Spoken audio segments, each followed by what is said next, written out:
Hello বন্ধুরা, good morning. কেমন আছেন সবাই? আর আমি তো বেশ ভালোই আছি। তো সকাল সকাল এসে চলে এসেছি, একটু চা বানাচ্ছি। এই যে এখানে চা বসিয়ে দিয়েছি। আপনারা হয়তো হাসবেন যে আমি টিফিনে কেন চা বসিয়েছি। অ্যাকচুয়ালি 5 পেনে দুধ রাখা আছে, তো এই যে এখানে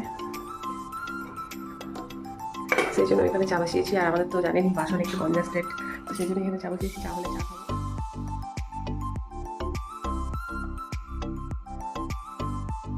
কালকে তালের বড়াগুলো যে বানিয়েছিলাম তো সকলকে দেওয়া হয়েছে, বাকি এটুকুই আছে, খাবো।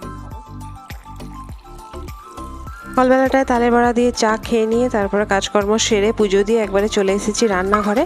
আর একটু চাউমিন সিদ্ধ করে রেখেছিলাম, সেটাই এখন বানাবো। তো ভেজ চাউমিনই বানাবো, ডিম দিয়ে করবো না। ডিম খেলে আমার খুব একটা অ্যালার্জি, আর এখানে 2-3 দিন ধরে খুব গরম হচ্ছে, সেজন্যই। তো ঘরে যা সবজি ছিল সেটা দিয়ে আর কি চাউমিনটা করে নিচ্ছি। আপনারা ভাববেন প্রত্যেক দিন আমি কেন চাউমিন খাই, তো নীল অনেকগুলো চাউমিন এনে রেখেছে, না খেলে নষ্ট হয়ে যাবে। সে তো ব্রেকফাস্টটা সেখানেই করে নেয়, তাই আর কি। তো চলুন, আমার চাউমিন রেডি, এখন খেয়ে নেই।